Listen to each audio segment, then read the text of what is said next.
The glow of Eleanor's cell phone lit up the counter as she seared ribeye steak in her small apartment kitchen. 3 years of marriage had chipped away every piece of the privileged heiress she'd once been, back when she'd worked 6-figure hours in investment banking, never touched a skillet, and answered to no one's whims. For Ethan Carter, she'd remolded herself entirely. She taught herself every Western cuisine recipe he craved, sacrificing weekends to hunt down rare imported ingredients across 40 miles of the city. When he'd casually remarked that ambitious women made poor wives, she'd tendered her resignation without argument, taking a low-paying editorial job at a tiny local lifestyle magazine to stay home each evening.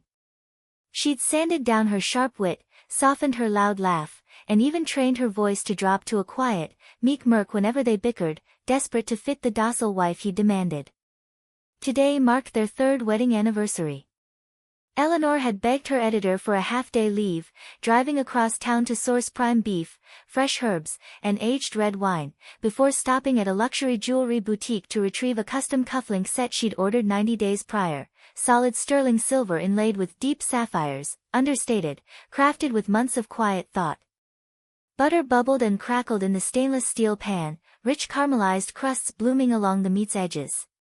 She gripped metal tongs to flip the cut, mentally counting down the minutes until Ethan's 6:30 arrival, timing the dish to rest perfectly before serving. She'd dragged out a pair of silver candlesticks Fiona had gifted her the year before, stored away in the back of a linen closet, hoarded for a milestone occasion just like this one.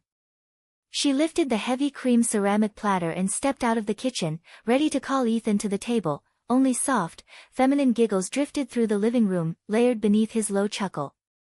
It wasn't just him. Eleanor froze mid-step, muscles locking tight, and silently retreated into the shadowed hallway nook beside a giant bird of paradise plant. Peering through gaps in its broad green leaves, her blood turned ice-cold in her veins. Ethan slouched deep into the leather sofa, 2 buttons of his collared work shirt undone, arms wrapped snug around a woman draped in silk slip nightwear Eleanor recognized instantly. It had been Fiona's birthday gift to her the previous year, tags still intact, tucked deep at the bottom of her wardrobe, saved for a night she'd hoped to share alone with her husband.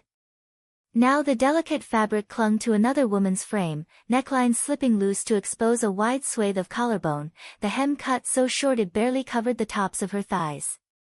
The woman's face was familiar too, Lila Moore, Ethan's self-proclaimed distant cousin, who'd arrived 3 months prior begging temporary lodging, claiming her childhood home had been demolished in a municipal redevelopment project.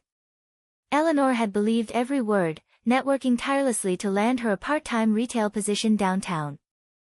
Lila had clutched her hands tight then, eyes glistening with manufactured gratitude, murmuring, "Eleanor, you're the kindest person alive. I'll repay all your kindness someday." This was her repayment, curled up on Eleanor's sofa, wearing Eleanor's untouched silk slip, pressed against Eleanor's husband's chest. "Cousin Ethan," Lila purred, cheek pressed to his sternum, slender fingers tracing slow circles over his shirt buttons, voice thick and syrupy sweet. "Tell me, who's prettier, me or Eleanor?"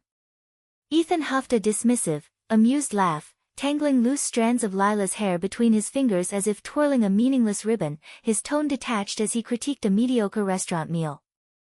"That's a ridiculous question.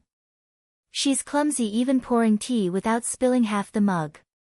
Trudges around in faded, out-of-season loungewear every single day, hair thrown into a messy bun with zero makeup on her face.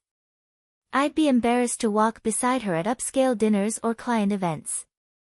"Why did you even marry her back then?" Lila whispered, feigning innocent curiosity. "My mother pushed for it," Ethan drawled, propping one ankle over his opposite knee, thick condescension weighing every syllable. "Even if she's adopted, the Hale family still controls a massive industrial tech fortune.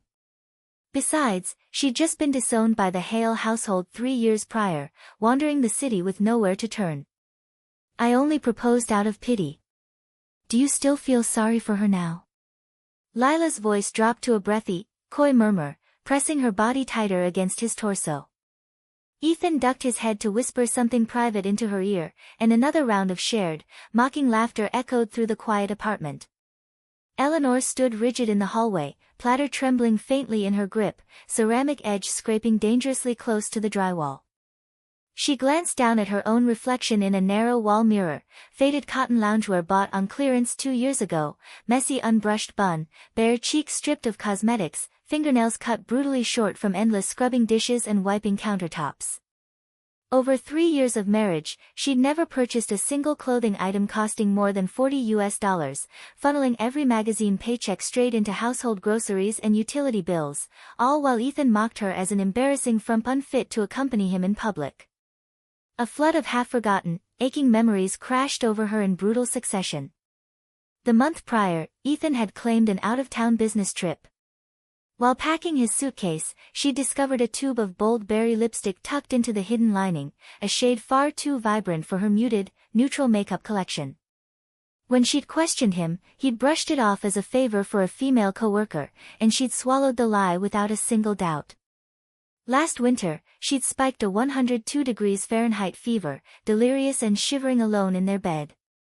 She'd called Linda begging for over-the-counter fever medication, only to be told chug more hot water and push through minor sickness. Dizzy and weak, she'd wrapped herself in a thin winter parka and walked nearly a full mile to the nearest pharmacy, frigid night winds slicing through her layers like shards of glass. By the time she'd dragged herself back to the apartment, Ethan had been glued to his video game screen, barely glancing up to ask where she'd wandered off to. She thought of Arthur, her adoptive father, visiting their cramped, dated apartment shortly before his sudden fatal heart attack. He'd scanned the scuffed linoleum, peeling paint, and second-hand furniture lining every wall, his gaze soft with quiet sorrow as he'd asked, "Ellie, are you truly happy living like this?" She'd forced a bright, unconvincing smile and lied through her teeth, insisting every detail of her marriage was perfect. Arthur had only brushed a warm, calloused palm over the top of her head, said nothing more, and driven away. 3 days after his funeral, still drowning in crippling grief, Ethan had asked her to hand over every corporate seal, digital flash drive, and legal document tied to Hale Precision Labs, Arthur's life's dedicated work. Blind with sorrow and unshakable trust, she'd surrendered everything without hesitation. The full, horrifying truth slammed into her chest like a speeding freight train. From the very night Ethan had knelt to propose with false sympathy, she'd been nothing more than a pre-planned target, a pawn to exploit for the Hale family's intellectual property and wealth. Eleanor drew a slow, steady breath, forcing down the roiling rage boiling hot in her chest like scalding oil, and stepped calmly into the living room, a faint, unreadable smile tugging the corner of her lips. The steaks finished cooking. The room's mocking laughter cut off instantly. Lila jolted out of Ethan's lap as if burned, hands flying to yank the silk slip higher over her shoulders, her manufactured panic as overacted as a third-rate community theater side character. "Eleanor. You're home so early. I spilled water all over my own clothes earlier, so I borrowed this nightgown to dry off. Please don't misunderstand a single thing." As she flailed to fix her messy hair, a thin gold bracelet glinted under the warm overhead ceiling lights, catching Eleanor's eye instantly. It was the 18-carat pearl pendant necklace she'd lost a month prior, the one she'd torn every drawer and closet apart searching for, convinced it had slipped off during a grocery run downtown. It had never left the apartment at all, Lila had stolen it straight from her vanity drawer. Ethan cleared his throat sharply, a sharp, irritated frown creasing his forehead. "Why'd you leave work ahead of schedule?" "It's our 3-year wedding anniversary," Eleanor replied, setting the heavy ceramic platter down on the oak dining table with a hollow, soft clink. "I took the afternoon off to prepare dinner." Her gaze drifted over the silk slip clinging loose to Lila's smaller frame, shoulder strap slipping down one arm from the oversized sizing, and bitter hollow amusement welled up in her throat. Fiona had pressed that nightgown into her hands years ago, urging her to treat herself to small luxuries, yet Eleanor had hoarded it away out of self-sacrificing frugality, only for Lila to steal and wear it as a trophy. "You can keep it," Eleanor said flatly, tone as casual as commenting on the day's forecast. "It's yours if you like it that much." After all, a faint, icy smile tugged her mouth open, cold enough to chill the warm living air. "You're only ever fit to wear scraps other people cast aside." Ethan's temper flared instantly, face blazing bright red with indignant rage. "How can you be so cruel, Eleanor?" "I speak plainly to people who deserve plain words," she retorted without hesitation, no trace of softness left in her voice. You've completely lost your mind. Ethan shot upright from the sofa, accusatory finger jabbed straight toward her face. Have you lost all sense?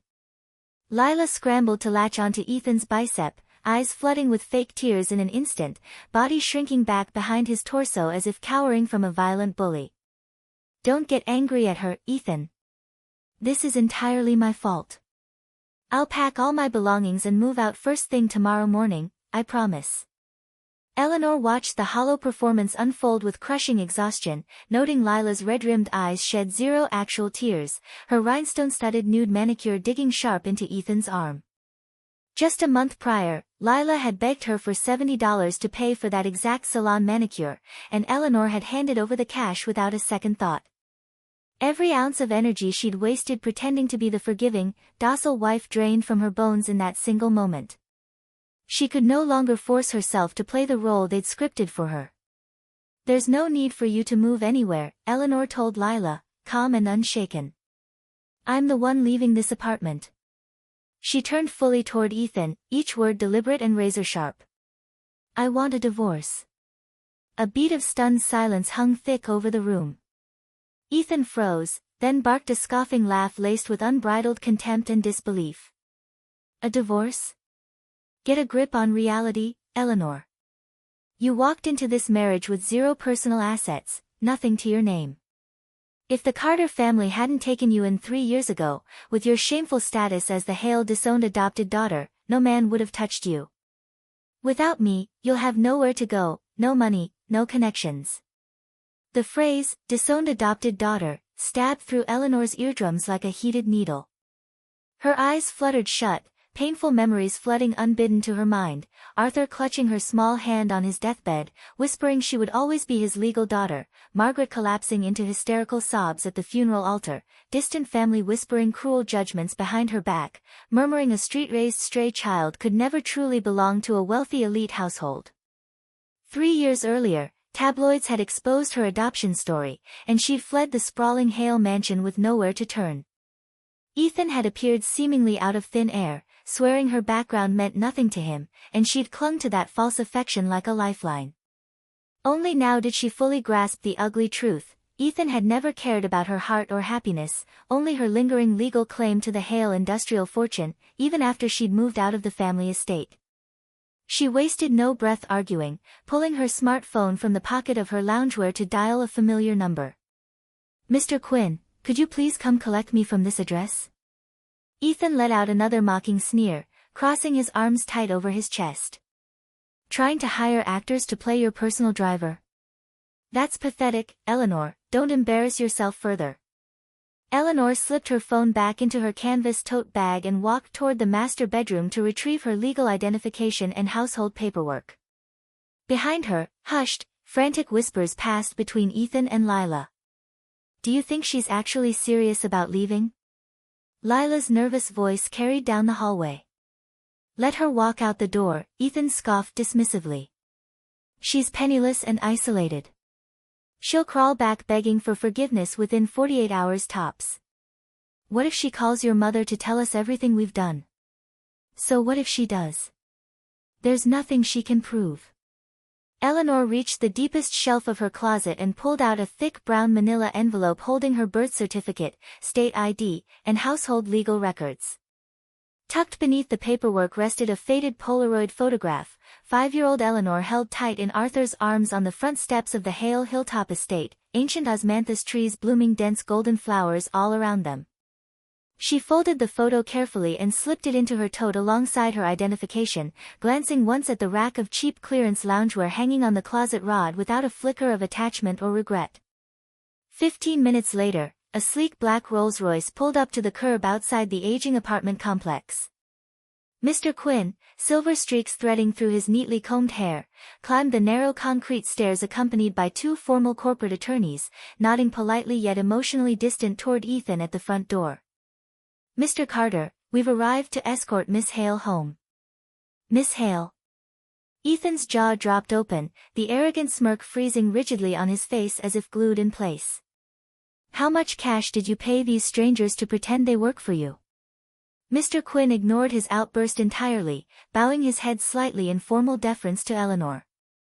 Miss Hale, following Mr. Arthur Hale's passing and our full forensic review of corporate asset misappropriation, the Hale legal team has formally reinstated your complete legal inheritance rights. Additionally, our preliminary audit confirms over $7 million in proprietary Hale Precision Labs assets have been illegally diverted over the past 3 years through Ethan's affiliated shell companies. Every drop of color drained instantly from Ethan's face, leaving him pale as fresh drywall, even his lips losing all pink pigment. Mr. Quinn shifted his gaze toward Ethan, tone still professionally courteous, yet every syllable sharp as forged nails driven into wood. Mr. Carter, though Miss Hale was adopted, Mr. Hale never filed legal paperwork to revoke her inheritance privileges. You, alongside your mother and associates, will be required to provide a full, verified accounting of every cent diverted from Hale corporate accounts. The air felt vacuumed of all oxygen inside the cramped living room. Ethan stumbled backward, hip slamming hard against the leather sofa's armrest, sending him staggering off balance. He grabbed the couch frame to steady his shaking body, lips trembling uncontrollably. $7 million? What's $7 million? Those were fully legitimate technical licensing business agreements. All details of these so-called legitimate transactions can be explained to district attorneys and fraud investigators, Mr. Quinn replied, stepping aside to clear a direct path toward the front doorway. Eleanor emerged from the bedroom carrying only her small canvas tote bag, still dressed in the faded cotton loungewear and messy bun, yet her entire aura had shifted irrevocably. For 3 years, her eyes had stayed lowered, soft, compliant, avoiding every direct confrontation. Now they blazed bright, sharp as a blade forged in fire. She did not spare Ethan a single glance as she stepped past him toward the elevator landing. Mr. Quinn, let us leave. As the metal elevator doors slid shut between them, she caught a split-second glimpse of Ethan scrambling upright from the sofa, face ashen, mouth opening and closing soundlessly as he attempted to shout her name, only weak, breathless gasps escaping his throat. Behind him, Lila lost her grip on a crystal wine tumbler, which shattered against the cream carpet, dark red Merlot spreading outward in a sticky stain resembling dried human blood. The elevator descended slowly, and Eleanor leaned her back against the cool metal wall, exhaling a long, deep sigh that released 3 full years of pent-up grief, humiliation, and suppressed rage trapped heavy in her chest. Mr. Quinn spoke quietly beside her in the confined elevator space. Miss Hale, before Mr. Hale passed away, he left a personal message for you. Ellie wears her heart openly for the world to see, yet once she uncovers someone's true malicious nature, she stands firmer and more unyielding than any person I've ever known. Eleanor blinked hard, pushing back the faint stinging warmth gathering behind her eyelids, refusing to shed a single tear for the life she'd wasted with Ethan Carter. Let's head home to the estate. It's time I return to where I truly belong.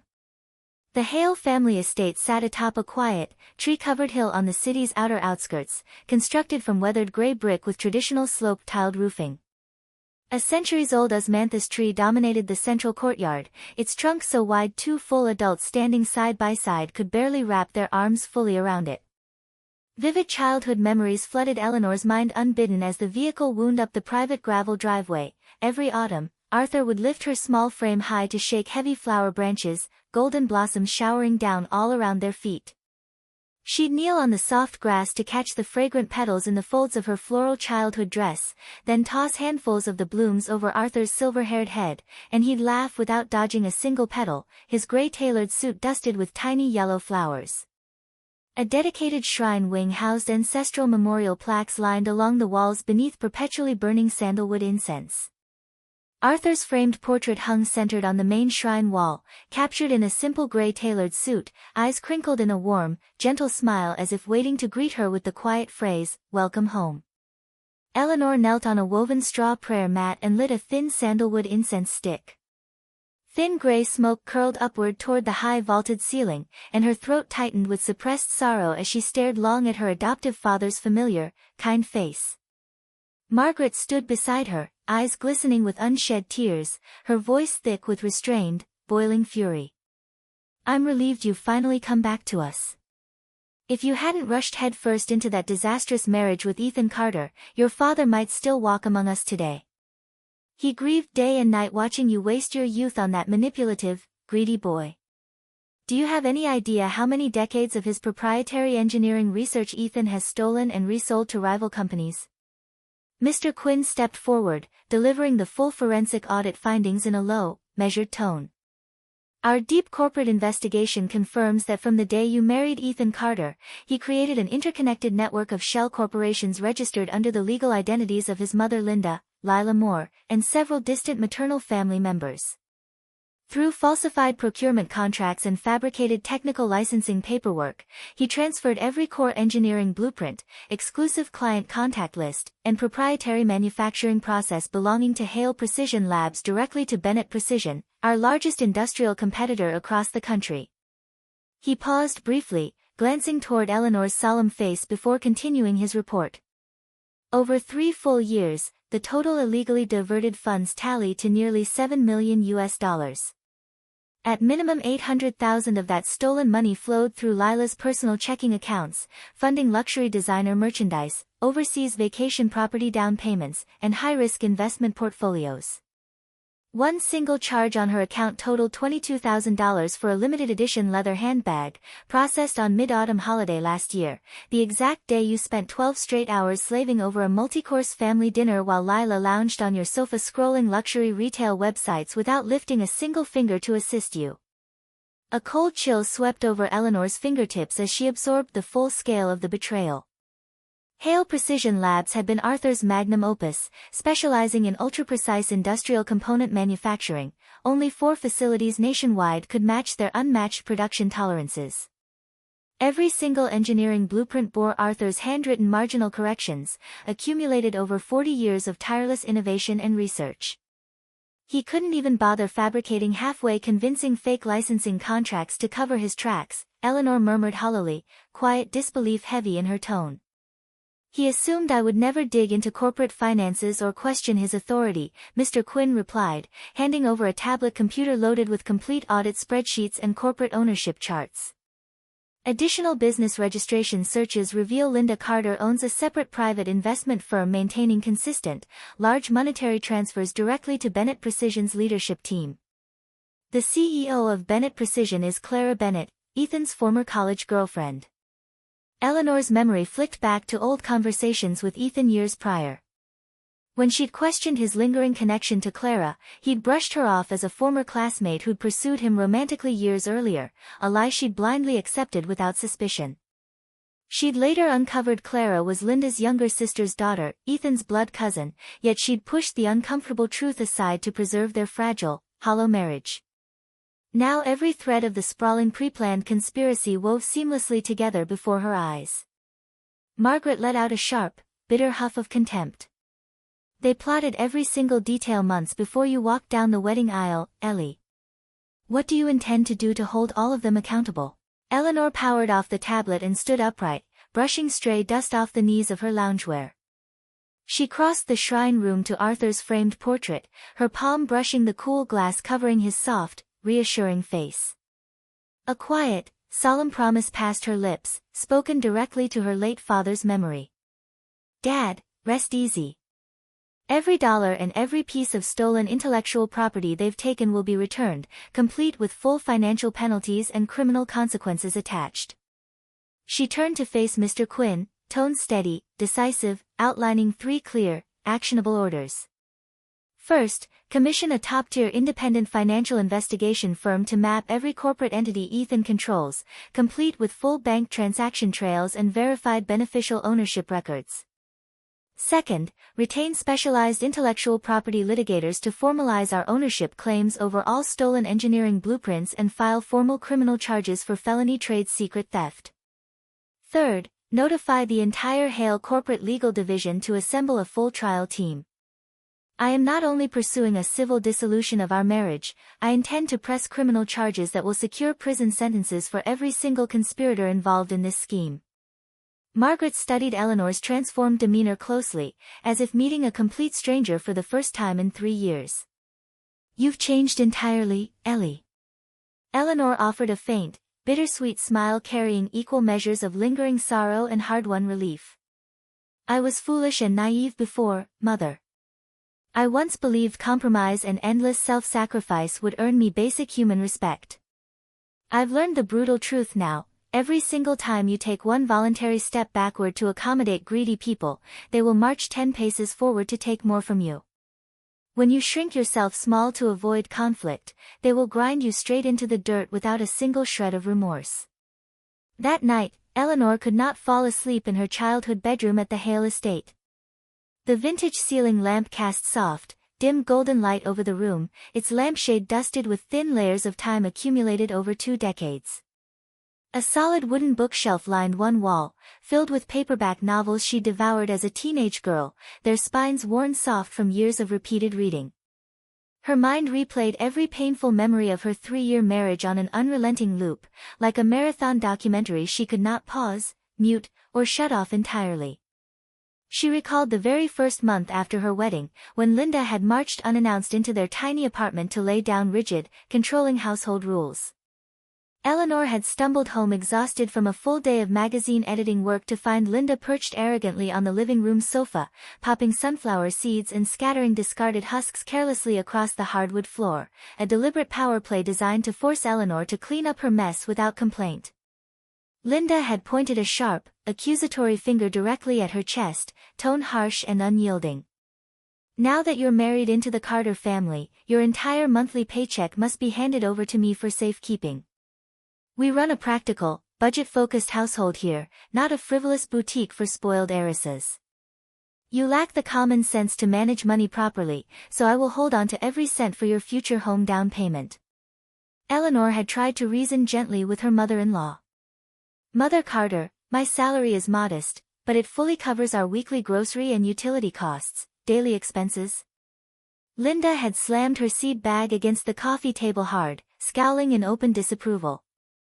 I know exactly what you spend on food and cheap clothing each month. I'll leave you $50 every 4 weeks for personal spending, that's far more than sufficient for your trivial needs. I'll hold on to the rest to save for your future family home.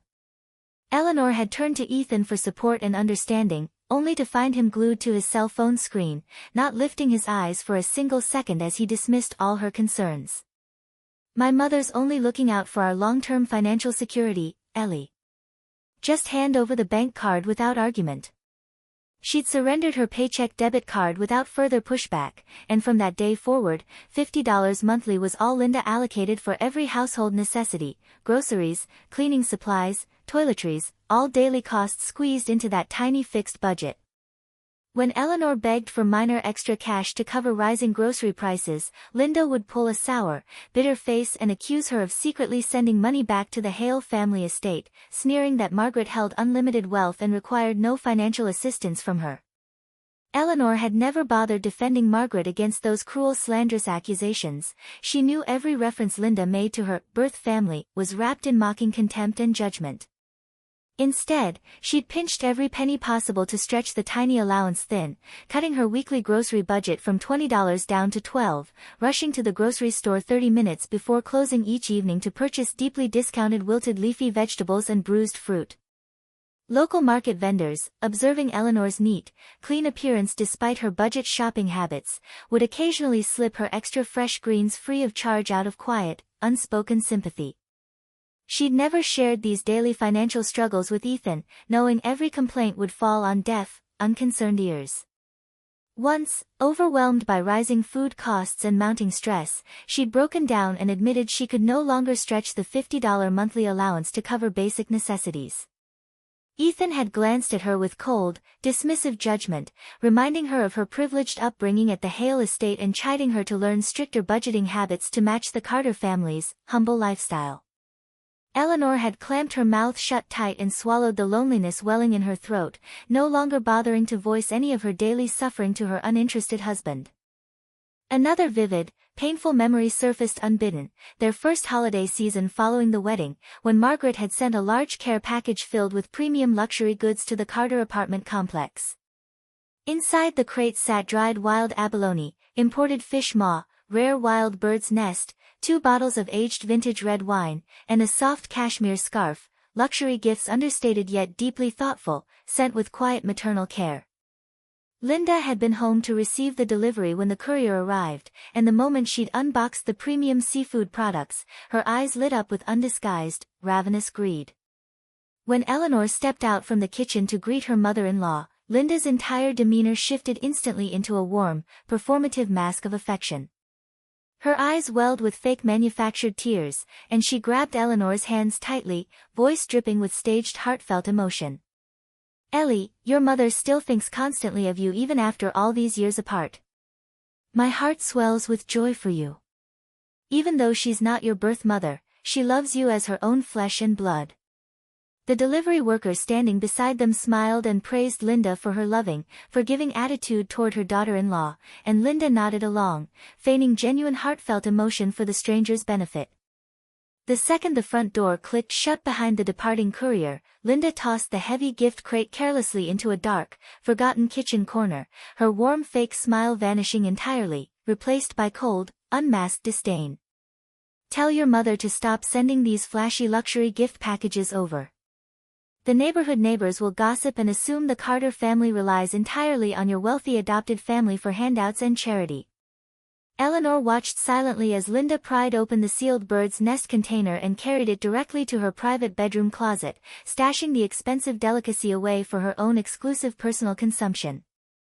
The gift box had been printed with the official Hale family crest, a soaring crane, Arthur's chosen lifelong symbol representing lofty ambition and unyielding personal integrity. At the time Eleanor had been too young and sheltered to fully grasp the heavy weight of that family symbol.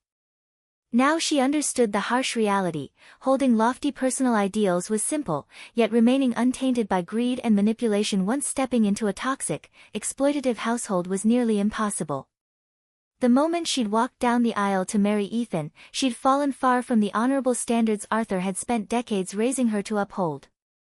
From that holiday onward, every care package Margaret shipped to the Carter apartment met the exact same dual-faced treatment from Linda. She would gush with exaggerated warmth in front of any outside witnesses, then hide all valuable contents for herself and criticize Eleanor's family harshly behind closed doors. During a large extended family dinner hosted at their apartment one winter evening, Linda had piled generous servings of every main dish onto Eleanor's plate in front of all visiting relatives, showering her with loud, over-the-top public praise and affection for show. Yet once they retreated to the kitchen to wash dishes afterward, Linda's tone turned icy and critical in a lowered, sharp whisper. "Scrub every single dish spotless without streaks. We don't want our house guests to walk away thinking we've married a lazy, ungrateful young woman." Eleanor's hands wrinkled pale from soaking in scalding soapy hot water for hours, dish soap trapped beneath her brutally short fingernails, her head bowed in silent submission as she scrubbed every plate and bowl clean. Linda hovered directly behind her back like a harsh overseer, staring unblinkingly at the back of her head before adding another sharp, unkind command. "Next month marks your mother's birthday. You are forbidden from traveling to visit her or sending any gifts. We cannot afford to waste money on unnecessary birthday presents or gas for the drive." Eleanor paused her scrubbing motions abruptly, the metal kitchen faucet running steadily beside her, her voice barely above a quiet whisper. "Isn't she still my mother, though?" "Mother?" Linda scoffed harshly, dripping with contempt. "You were picked up off the street as a stray abandoned child all those years ago. They only took you in for good public charity press coverage back then. Don't fool yourself into believing you're a genuine, entitled heiress worthy of special treatment." That night, Eleanor had hidden beneath their thick shared comforter and cried silently into the pillow, while Ethan rolled over in bed, mumbled a distracted half-asleep question about her unrest, and fell soundly asleep without a single second thought for her crushing emotional pain. She recalled the brutal winter she'd spiked a 102 degrees Fahrenheit fever, Ethan stuck late at the office for mandatory overtime work. Delirious, dizzy, and burning hot alone in their marital bed, she'd stumbled unsteadily out of bed to dial Linda's phone number, begging for over-the-counter fever-reducing medication to deliver to the apartment.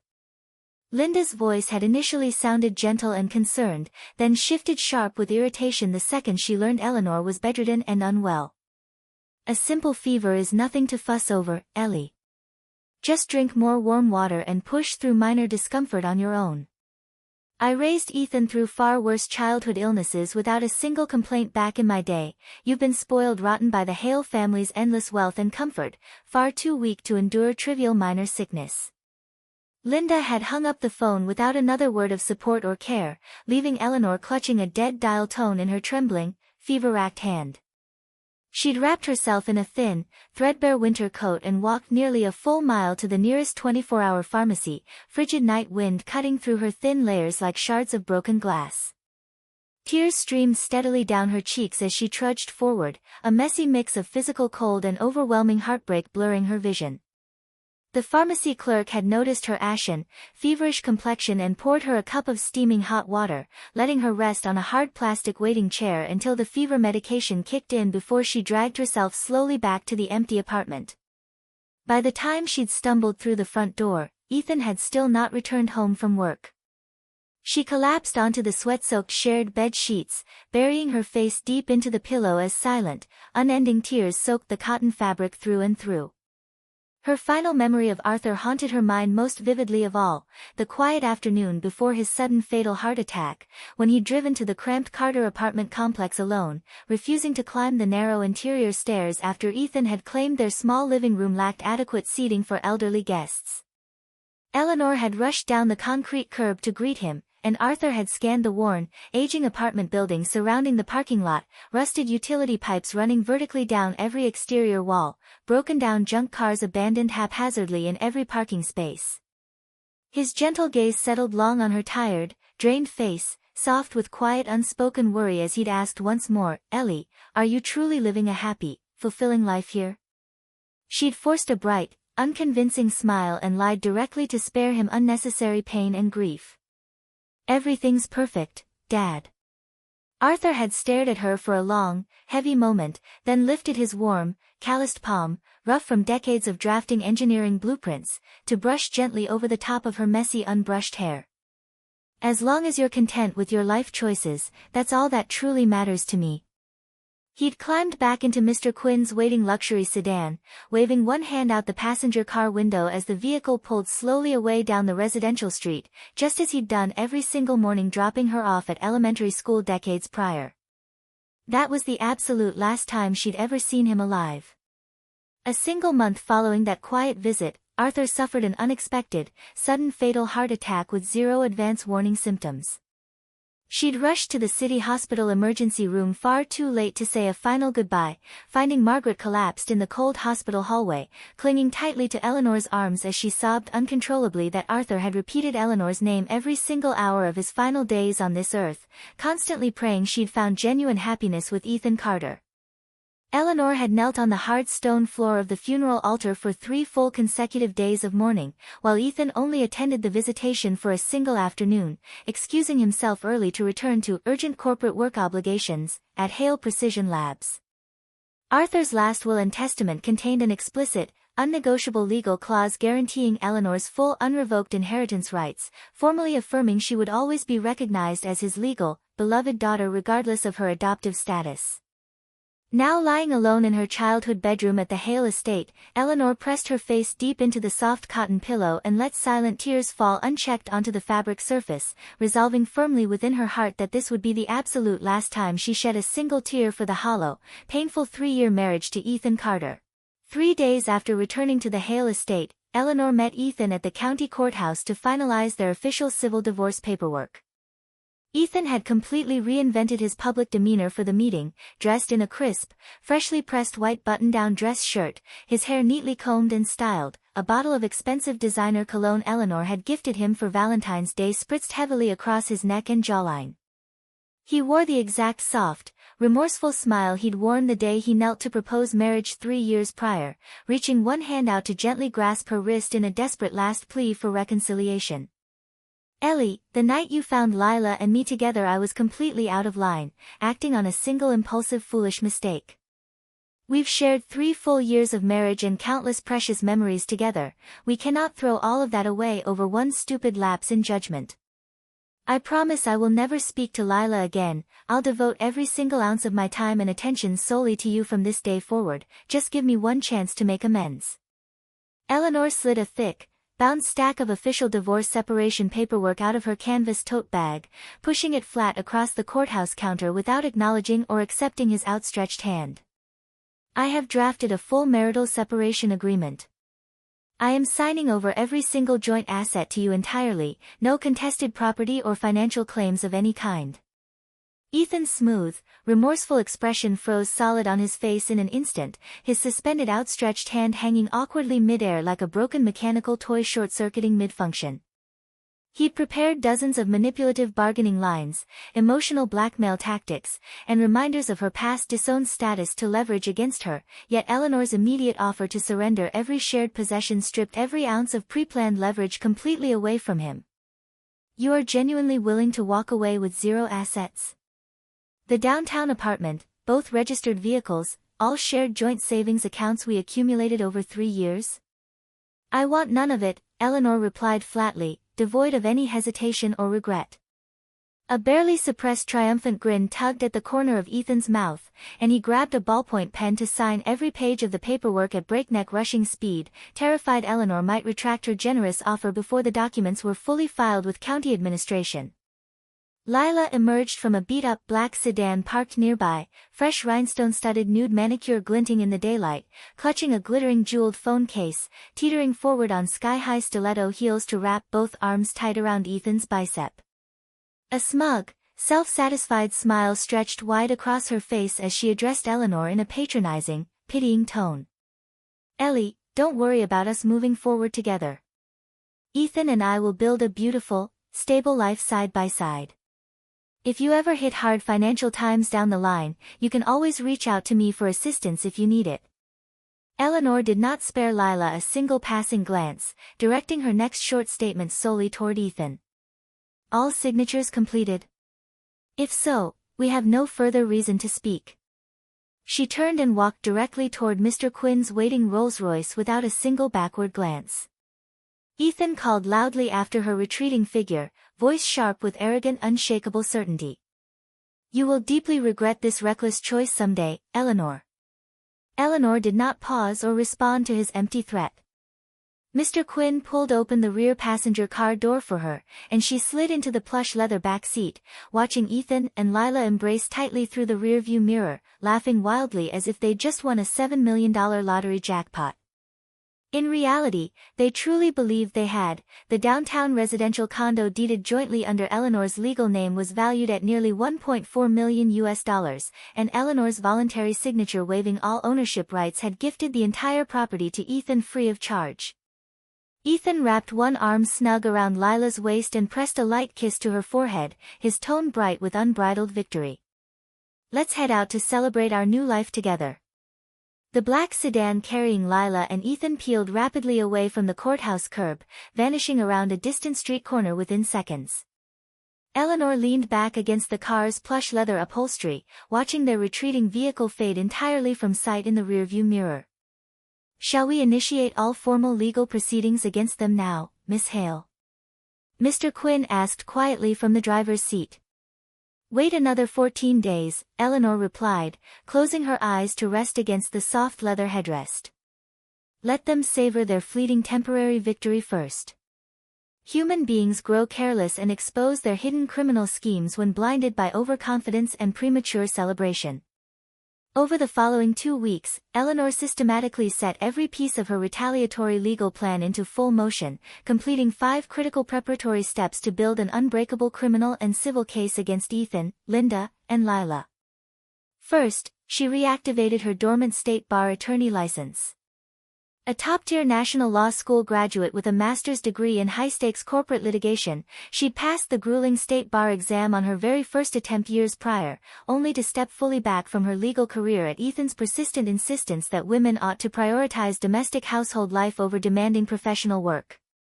She reclaimed her full given legal name, Eleanor Hale, the name Arthur had chosen for her at formal adoption, carrying a quiet lifelong meaning: see your fate clearly, yet never surrender to it. Honor your past memories, yet never remain trapped by them. Second, she contracted a premier independent financial forensic investigation firm to conduct full cross-ownership audits of every business entity Ethan controlled nationwide. The exhaustive deep dive uncovered a sprawling, far more extensive web of corporate deception than preliminary surface reviews had initially predicted. Officially, Ethan only held the humble job title of Senior Technical Director at Hale Precision Labs, drawing a modest monthly salary of roughly $2,800. Behind closed hidden corporate doors, however, he'd registered 7 entirely separate shell companies under the legal identities of his mother Linda, Lila Moore, and 3 distant maternal family acquaintances. Each fake business claimed a distinct legitimate industry niche for public registration purposes: software outsourcing, industrial equipment wholesale distribution, premium technical consulting, overseas component importation. Yet every single corporate entity operated solely to funnel Hale Precision Labs' proprietary engineering technology and consistent monthly revenue streams directly into Ethan's unregulated personal bank accounts. The 7 shell corporations filed official business paperwork across scattered remote industrial addresses across the state to avoid immediate obvious public suspicion, yet every signed commercial contract and electronic bank deposit trail traced back to one single unified criminal objective: stealing Hale Precision's patented manufacturing technology and siphoning corporate cash flow for Ethan's exclusive personal enrichment. Eleanor spread out the full color-coded organizational chart of all 7 fraudulent shell companies across her estate study desk, Mr. Quinn using a thin laser pointer to trace every individual illegal financial pathway line by line.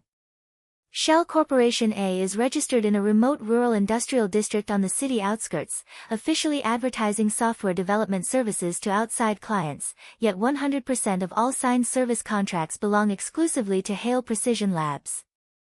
Shell Corporation B lists Ethan's former high school friend as its official legal registered owner, specializing in heavy industrial equipment sales, and nearly every hardware procurement order Hale Labs issues routes directly through this fraudulent entity. Most damning of all, Shell Corporation C holds an offshore business registration in the Cayman Islands, with a distant maternal relative of Linda's listed as its sole legal corporate director. Offshore registration. Eleanor's eyebrows drew tight together in sharp concerned disbelief. Correct, Miss Hale. Follow this complete cross-country monetary trail mapped out here. Mr. Quinn traced a thin red ink line across the printed diagram spread over the desk surface.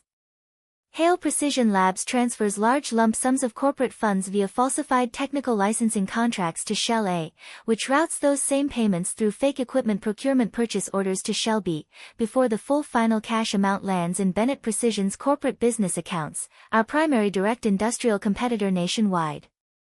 The stolen money cycles twice fully through the fraudulent Shell corporate network before depositing the complete stolen lump sum directly into Linda's private personal banking accounts. Over 3 full calendar years, the total illegally diverted stolen corporate funds tallied to exactly $4,800,000. Bank transaction records Eleanor reviewed in full detail revealed that out of those nearly $7 million total stolen assets, a minimum $800,000 had flowed directly through Lila's personal checking accounts, funding unlimited luxury designer merchandise, overseas vacation property down payments, and high-risk private investment portfolios. One prominent single charge logged on Lila's credit card totaled $22,000 for a limited edition premium leather designer handbag, processed on mid-autumn holiday last year, the exact day Eleanor had spent 12 straight grueling hours slaving over a multi-course family reunion dinner in their tiny apartment kitchen, while Lila lounged lazily on the living room sofa scrolling luxury retail websites without lifting a single finger to assist with meal preparation or cleanup. Third, Eleanor arranged a confidential off-the-record meeting with Roger Thompson, a senior lead design engineer who'd abruptly resigned from Hale Precision Labs 2 full years prior. Roger had been personally trained and mentored directly under Arthur for 15 consecutive years, handpicked by Eleanor's adoptive father to oversee all core industrial component design work at the lab. At the time of his sudden unplanned resignation, Eleanor had paid no mind to the abrupt staff departure, completely unaware of the ugly full story hidden behind his forced termination. Roger's voice crackled with quiet suppressed grief and lingering loyalty over the encrypted phone line connecting them. Miss Hale, 2 years ago one evening after standard work hours, Ethan pulled me privately into his locked office and demanded I copy every single core proprietary engineering blueprint onto a portable digital flash drive. He claimed Arthur had personally authorized a full digital backup archive for corporate safety purposes at the time. I complied without hesitation back then, fully loyal to Hale Labs and blindly trusting Ethan's official corporate word. Months after delivering those digital copies, I examined new competing product releases from Bennett Precision and realized their manufactured components matched our lab's proprietary schematics perfectly down to tiny hand-drawn measurement marker errors unique to every Hale blueprint Arthur had drafted personally over decades. I confronted Ethan directly with my growing suspicions of stolen intellectual property, and he brushed my concerns off as paranoid overthinking before arranging my immediate termination without severance pay the following business day. Mr. Thompson, would you be willing to provide sworn formal witness testimony in open criminal court against Ethan and all involved conspirators?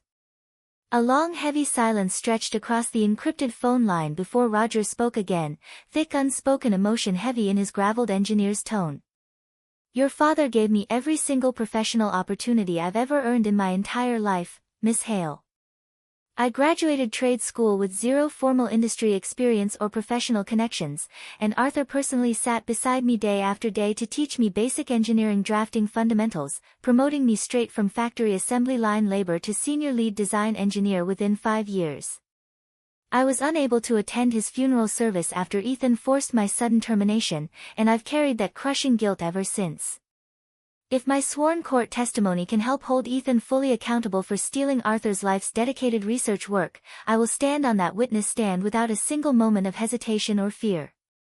Fourth, Eleanor compiled every scrap of available incriminating evidence into 3 separate fully indexed legal binders, securely stored in 3 distinct protected locations: Mr. Quinn's locked estate safe, the downtown corporate law firm's fireproof vault, and an end-to-end encrypted cloud storage folder only accessible to herself and her lead litigation attorneys. Each organized binder contained 12 distinct indexed volumes of verified proof, complete bank transaction trails, state corporate registration filings, falsified commercial contract copies, private text message logs recovered from cell phone backups, digital flash drive data transfer timestamps, and Roger's full recorded sworn witness statement audio file.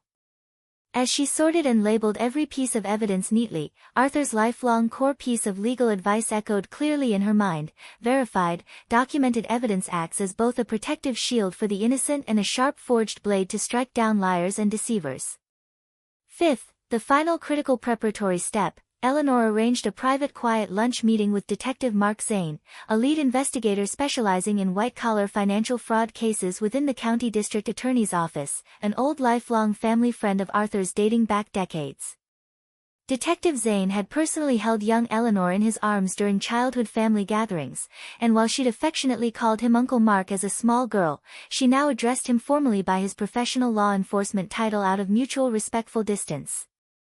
Detective Zane reviewed the full thick stack of forensic audit paperwork spread neatly across the restaurant table surface, sipping cold unsweet black coffee as he absorbed every damning detail of the conspiracy plot, falling silent for several long heavy minutes after finishing his full review of all supporting documents. He set his empty coffee mug down hard against the wooden tabletop with a sharp clink, his expression grave and resolute with unshakable determination. "Ellie, if you'd brought this complete stack of verified evidence to my office even 6 months earlier, Ethan would already be sitting in county holding cells awaiting formal criminal arraignment right now. Rest assured, I will personally oversee every single stage of this multi-defendant criminal investigation from start to finish.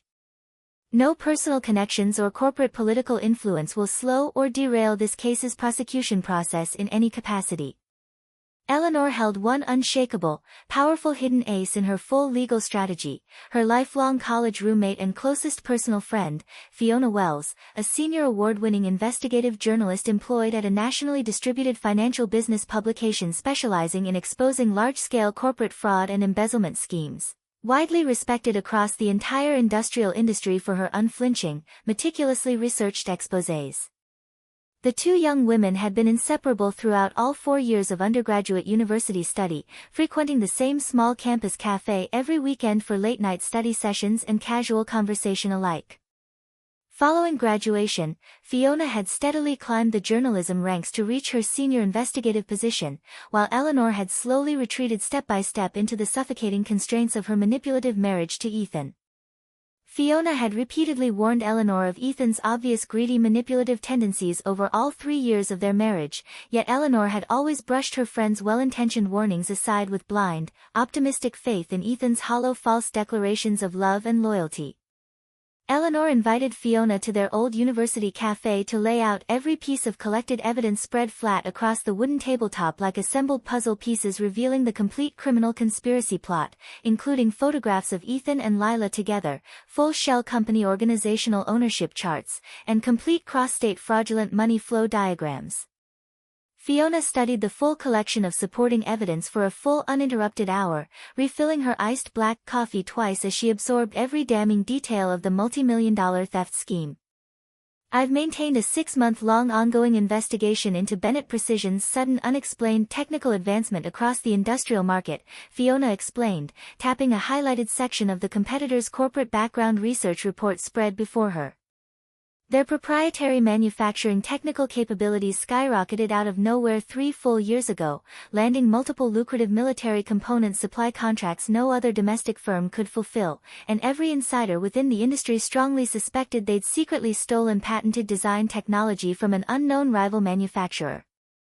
"Our editorial team has spent months attempting to publish a front-page deep-dive exposé on the scandal, yet we lacked fully verified, concrete supporting documentary evidence to validate all our industry insider rumors, until you walked in today with this complete audit file stack." Eleanor slid the full printed forensic audit report across the cafe table toward her waiting friend. "The proprietary manufacturing technology they illegally stole all belongs to my late father's life's dedicated research work." Fiona flipped rapidly through the thick stack of audit documents, her eyes widening with mounting professional excitement as she traced each interconnected fraudulent money trail printed clearly on every page, her pen tapping rapidly against the paper surface like a seasoned detective piecing together a solved criminal case file. "Ellie, if I publish a front-page feature story with all this verified supporting evidence attached, Bennett Precision's publicly traded stock price will plummet by a minimum of 30% overnight. They just completed a massive multi-million-dollar venture capital fundraising round with an artificially inflated company market valuation. Releasing this full scandal to national media coverage right now will completely shatter all investor confidence in their corporate leadership team. Hold off on publishing the full exposé until the court delivers a formal guilty verdict against every conspirator involved," Eleanor advised, taking a slow small sip of lukewarm café latte from her ceramic mug. "I intend to secure a complete criminal conviction through the full weight of state and federal law first, then release the full verified story to nationwide mainstream media outlets afterward. I want every single one of them to face 2 complete devastating defeats, one within the formal legal courtroom system, and another in the unforgiving court of national public opinion. Not a single person involved in this conspiracy will escape full public and legal accountability for their crimes." Fiona extended one hand flat across the cafe table for a firm, solid handshake of mutual agreement. "Partners in justice, then." "Partners," Eleanor agreed, shaking her friend's hand firmly with quiet resolve. Fiona leaned forward across the tabletop, lowering her voice to a confidential near whisper to share an additional critical piece of uncovered background intelligence she'd dug up through confidential industry sources. "I uncovered another explosive hidden detail during my research into Linda Carter's corporate connections. Linda and Bennett Precision's CEO Clara Bennett are biological full sisters. The 2 women collaborated to plan this entire multi-year theft scheme long before you even began dating Ethan back then. You were their pre-planned target from the very start of your romantic relationship with him." Eleanor sipped her lukewarm latte slowly without visible outward reaction, the bitter roasted coffee flavor settling heavy on the back of her tongue as she absorbed the full weight of the premeditated decades-long conspiracy against her. She'd privately suspected Linda and Clara maintained secret coordinated contact for years, yet formal confirmation of their pre-wedding plotting sent a faint cold chill running down her spine. Fiona shared full digital backup copies of Linda's personal cell phone private chat logs, recovered from a third-party electronics repair shop where Linda had left her water-damaged smartphone the previous calendar year, retrieved through a trusted confidential industry contact within the electronics repair trade. The recovered message timestamps traced the fully mapped conspiracy back 6 full months before Eleanor's official wedding ceremony, every exchanged text message cold, calculating, and ruthlessly predatory in tone. 6 months prior to the wedding date, Linda texted her biological sister Clara, "I've thoroughly researched the Hale adopted daughter's legal inheritance status thoroughly." Even though she was temporarily pushed out of the main Hale estate household, Arthur never filed official state legal paperwork to formally revoke her full inheritance rights to all corporate assets. If we manipulate Ethan into marrying her, we will gain unlimited unrestricted access to his world-class precision manufacturing technical designs and massive family fortune. 4 months pre-wedding, his father's industrial tech company ranks top 3 nationwide for proprietary precision engineering technology. We need to devise a reliable method to steal all of his core blueprints and manufacturing processes for Bennett Precision's exclusive profit use. I'll send Lila to move in as a fake distant cousin to distract Ethan romantically. We must ensure Ethan never develops genuine heartfelt romantic affection for the Hale girl, or our entire multi-year plan will collapse entirely. 1 month pre-wedding, Ethan's already dating the Hale adopted daughter, and the girl is shockingly gullible, accepting every single lie we feed her without a single moment of suspicion or independent fact-checking. Do not rush the technology extraction process once they're legally married. We have 3 full calendar years to slowly siphon all proprietary corporate assets without arousing any potential suspicion from her. Stealing valuable intellectual property takes patience above all other factors. The exact day of the wedding ceremony, the plan is officially fully completed and set into permanent motion. Ethan sent me wedding photographs of Eleanor in her white bridal gown. She looks surprisingly beautiful walking down the aisle, though it's a terrible pity such a valuable, exploitable asset is nothing more than a pre-planned pawn for our family's financial advancement. Eleanor stared long at the recovered text message screenshots illuminated on Fiona's cell phone screen, her knuckles whitening tight around her own smartphone as her grip strengthened with suppressed quiet rage. From the exact moment she'd slipped on her white satin wedding gown 3 years prior, she'd already been marked as a pre-sacrificed pawn for the Carter and Bennett family's endless insatiable greed. She recalled the joyful wedding reception that followed the ceremony, Linda clutching her hands tight with an exaggerated warm fake smile as she'd loudly gushed to every gathered banquet guest, "Ellie, from today forward you are my own beloved daughter for all time."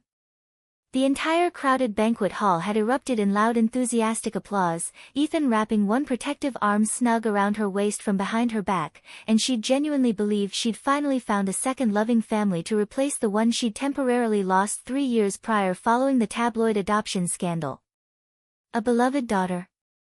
Eleanor let out a quiet, bitter hollow laugh echoing softly within the small cafe space, saving every single recovered chat log screenshot into a dedicated encrypted digital folder labeled formally, Linda Carter, primary conspirator, adding a brief handwritten digital note beneath the folder title line, 3 full years of staged, scripted performance, planned months before the wedding day began. Lila had originally only been hired by Linda as a disposable minor pawn to execute their pre-planned romantic distraction scheme, yet the young woman had nurtured separate, far more selfish greedy ambitions beneath her obedient performative mask the entire time. Mr. Quinn retrieved archived private text message screenshots exchanged between Lila and her former college roommate from Lila's old abandoned social media backup accounts recovered through confidential digital forensic data recovery services. Lila's unfiltered private complaints to her friend laid bare her hidden self-serving agenda in full unmasked detail. Linda promised me a single downtown residential apartment if I successfully seduce Ethan and drive a wedge between him and Eleanor, yet one basic apartment is far too small a reward for all my hard manipulative work. I intend to win Ethan's full exclusive romantic devotion and seize complete control over every cent of the stolen Hale family wealth for my own personal unlimited luxury spending.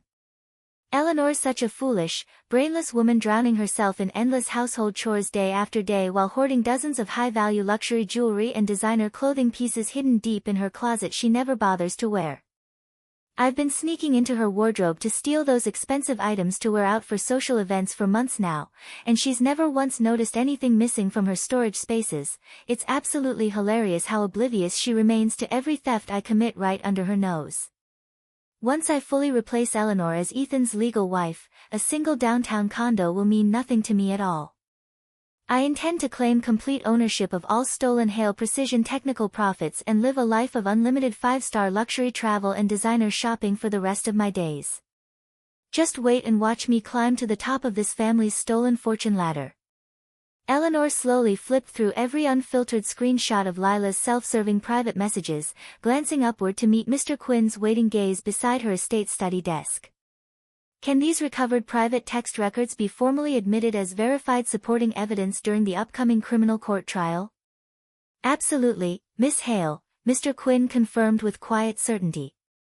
These messages serve as powerful secondary corroborating proof of Lila's premeditated criminal intent and advance knowledge of the full multi-year conspiracy scheme, which our prosecuting attorneys will formally submit to the judge and jury as supplementary supporting exhibits alongside our primary financial fraud audit evidence stack. Eleanor set her smartphone flat down against the polished oak desk surface, fingertips still retaining faint residual warmth from the illuminated screen glass. Outside the estate study's large bay windows, autumn winds stirred the ancient osmanthus tree's heavy blooming branches, loose golden flower petals drifting gently across the window ledge and wooden desktop surface. She stretched one hand forward to pluck a single tiny delicate blossom between her thumb and forefinger, holding it up beneath the warm desk lamp's soft light to study its intricate fine structure for a quiet moment before setting the petal back down flat atop the printed corporate ownership charts spread across the desk. Lila bears zero less guilt than the rest of this entire group of conspirators. The following early morning, Fiona sent over a comprehensive digital folder containing every archived social media post Lila had published over the past 3 full calendar years.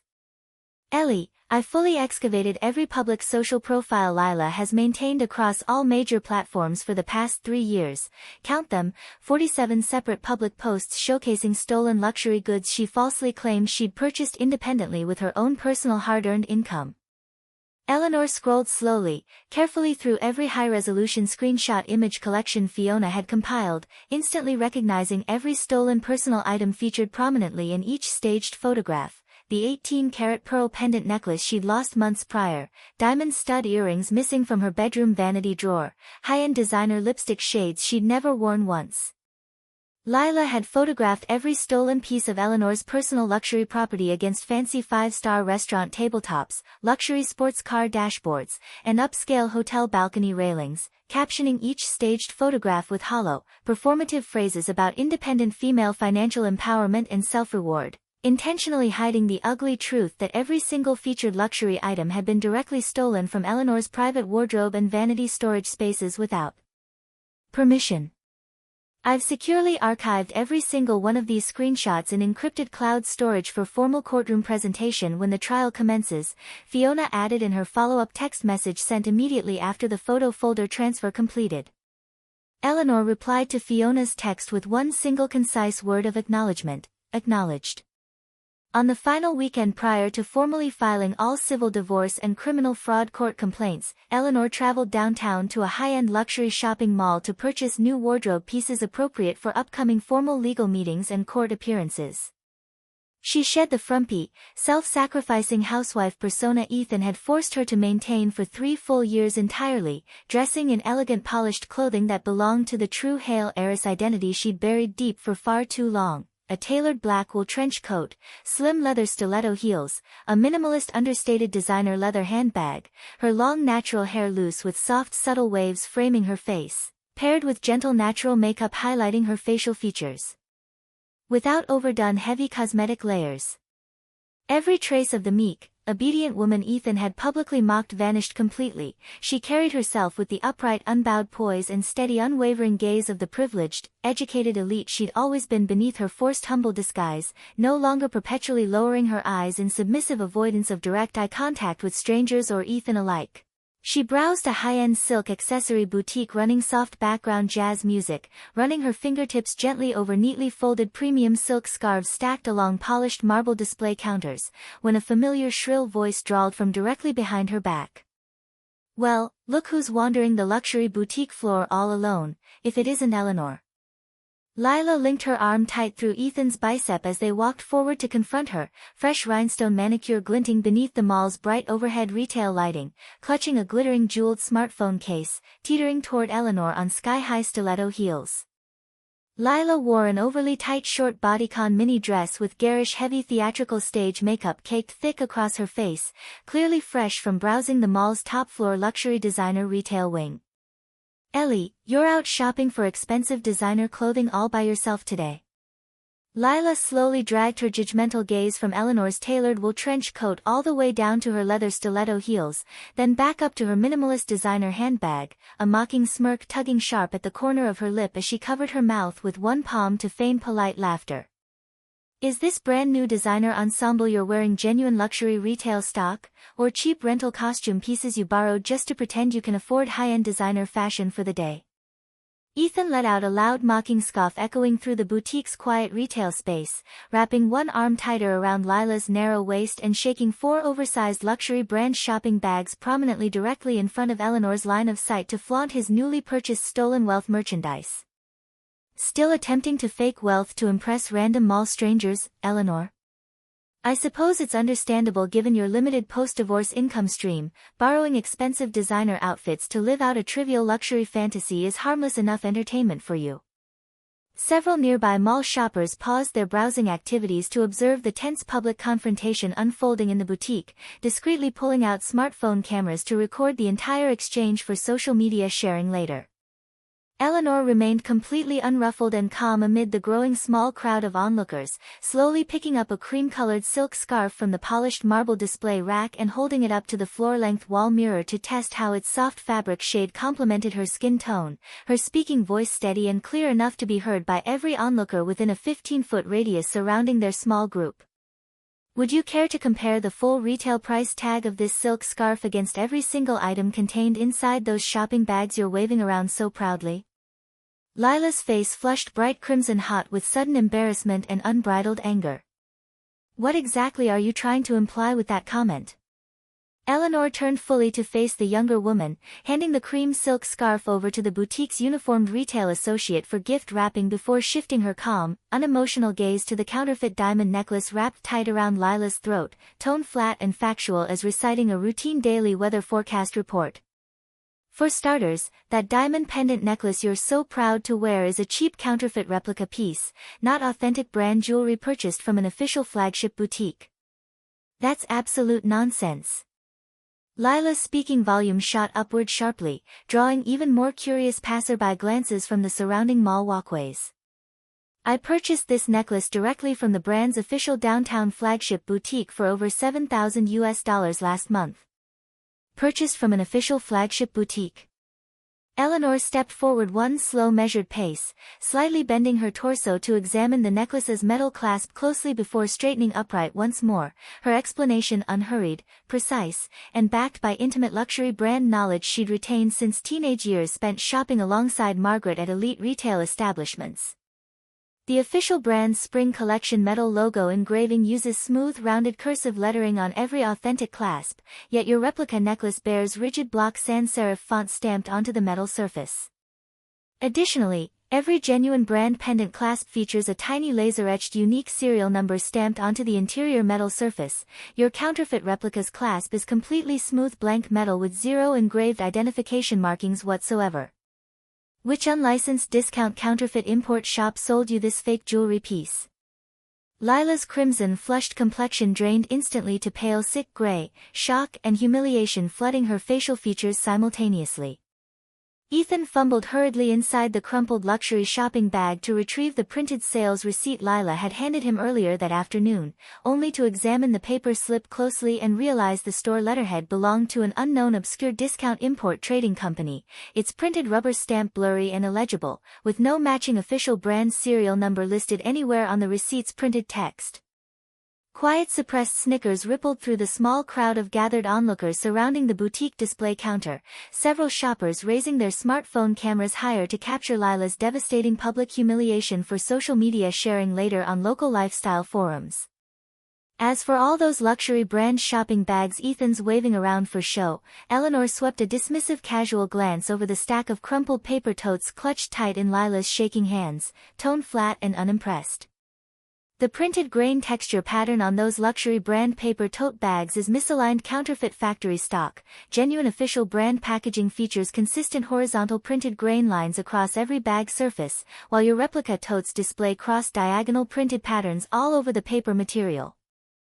The high-fashion brand tote fabric handles have loose frayed stitching threads visible along every edge. Lila, every single luxury merchandise item Ethan purchased for you today is nothing more than cheap mass-produced counterfeit knockoff goods sourced from unlicensed import warehouses.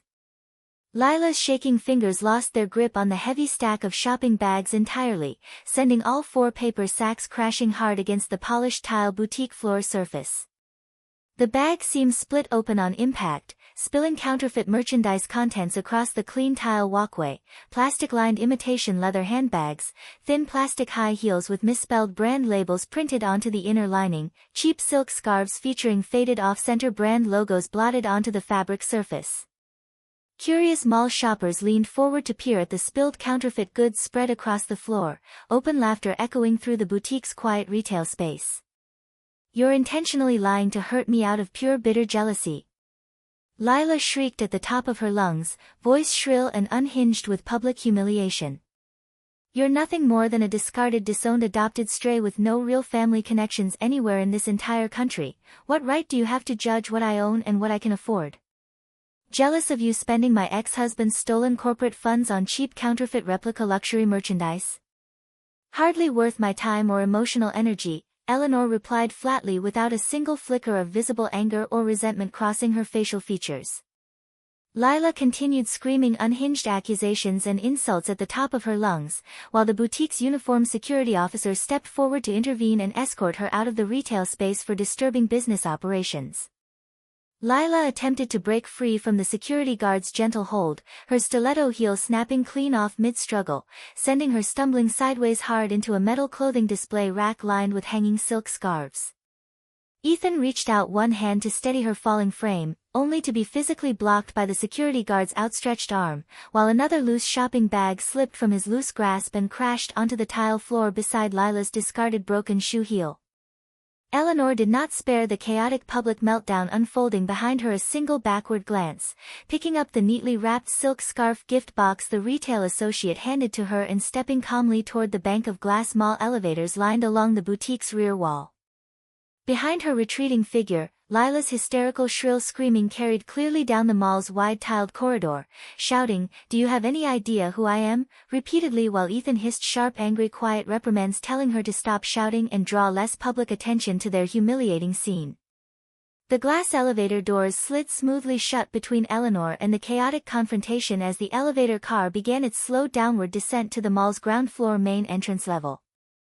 Through the thin transparent glass panel dividing the elevator car from the mall hallway, Eleanor caught fragments of Lila's panicked tearful shouting echoing clearly down the tiled corridor. "You told me she had no money, no family support network to fall back on. How can she afford that elite-tier black metal credit card?" the boutique associate bowed over. "I had absolutely no idea this would happen. Just stop screaming so everyone around us stares at our mess." The elevator descended slowly through each numbered mall floor, and Eleanor leaned one shoulder lightly against the cool polished metal elevator wall, adjusting the crisp tailored collar of her black wool trench coat with a faint fleeting smile that faded away within a single heartbeat, no genuine malicious triumph lingering behind the brief expression. She felt no rush of cruel satisfaction witnessing their public humiliation, only quiet somber realization settling heavy in her chest. Lila's counterfeit diamond necklace had almost certainly been purchased using the $70 Eleanor had voluntarily lent her months prior to pay for that rhinestone-studded salon manicure she'd so desperately wanted to impress Ethan with. The formal civil divorce and criminal fraud legal complaint packets were hand-delivered to Hale Precision Labs' corporate main office the following Monday morning, arriving midway through Ethan's scheduled weekly technical department staff meeting. The office receptionist placed the sealed courier envelope flat atop Ethan's conference room presentation table, which he dismissed as routine supplementary client contract paperwork without a single second thought prior to opening it mid-slide presentation halfway through the meeting agenda. Halfway through walking his team through quarterly technical project progress slides, Ethan tore open the sealed courier envelope's paper flap to skim the printed legal documents contained inside, and his shaking hand lost its grip on his full coffee mug entirely, sending dark brown brewed coffee spilling across every printed presentation slide laid flat over the polished conference room table surface. Dark liquid streaked down the table's wooden edge, dripping onto the fabric of his light gray business dress trousers and leaving permanent unsightly dark coffee stains on the expensive material. He stared hard at the printed full legal name Eleanor Hale, emblazoned across the top of every civil and criminal complaint document for a full 10 uninterrupted seconds, every single printed word of the formal filing searing itself permanently into his shocked mind. The legal complaint paperwork clearly outlined multiple formal legal actions filed against him: full civil dissolution of their marital marriage contract, formal court-ordered restitution of every illegally diverted stolen Hale corporate asset, felony criminal charges filed for intentional theft of protected trade secrets, alongside additional pending felony counts of corporate embezzlement and cross-state money laundering conspiracy charges. He'd foolishly, naively believed signing the zero shared asset waiver, divorce paperwork at the county courthouse had permanently eliminated all of Eleanor's legal recourse to pursue him for the millions in corporate funds and proprietary technology he'd stolen over 3 years of coordinated deception. Following the courthouse signing, he'd celebrated wildly alongside Lila late into the night with an expensive bottle of imported red wine, laughing loud as they mocked Eleanor's supposed foolishness for voluntarily walking away from $1 million downtown condo and all shared joint bank account savings without demanding a single cent of compensation in return. The fool had never been Eleanor, not for a single solitary moment across all 3 years of their calculated marriage scheme. "Mr. Carter, are you feeling physically unwell?" A junior technical engineer seated beside Ethan voiced quiet concerned confusion, noticing his ashen sweat-slicked facial complexion and violently trembling hands gripping the table edge tight enough to whiten his knuckles completely. Ethan shot abruptly upright from his conference room office chair, the metal chair legs scraping loud against the linoleum tile floor surface, the harsh echoing scraping noise silencing every other voice inside the packed conference room instantly.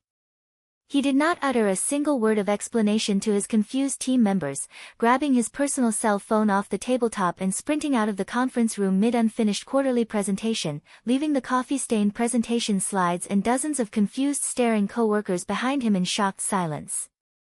He sprinted rapidly down the long office hallway to a quiet and used supply storage alcove tucked at the building's far rear end, dialing Eleanor's personal cell phone number repeatedly in a frantic desperate rush, only to discover he'd been fully blocked from all outgoing calls to her personal contact line entirely. He borrowed a passing junior coworker's cell phone to attempt a second call to her number, yet the call was rejected instantly upon the first ring, followed by an automated carrier disconnect message cutting the line dead mid-ring tone. Panic flooded Ethan's entire nervous system all at once, cold clammy sweat soaking fully through the fabric of his starched dress shirt as he paced frantically back and forth inside the tiny storage alcove, overwhelmed by paralyzing unmanageable dread of impending prison sentences and total financial ruin. He stumbled back toward his locked private executive office to begin shoving personal electronics, confidential corporate documents, and miscellaneous private belongings into a cardboard moving storage box in a blind desperate rush to flee the building before law enforcement officers arrived to serve additional legal papers, only to collide head-on with the Hale Precision Labs company CEO walking down the main office hallway directly toward him. The CEO's facial expression rigid with unbridled unmasked rage, clutching an official formal legal notice printed on Hale corporate letterhead in one tight white-knuckled grip.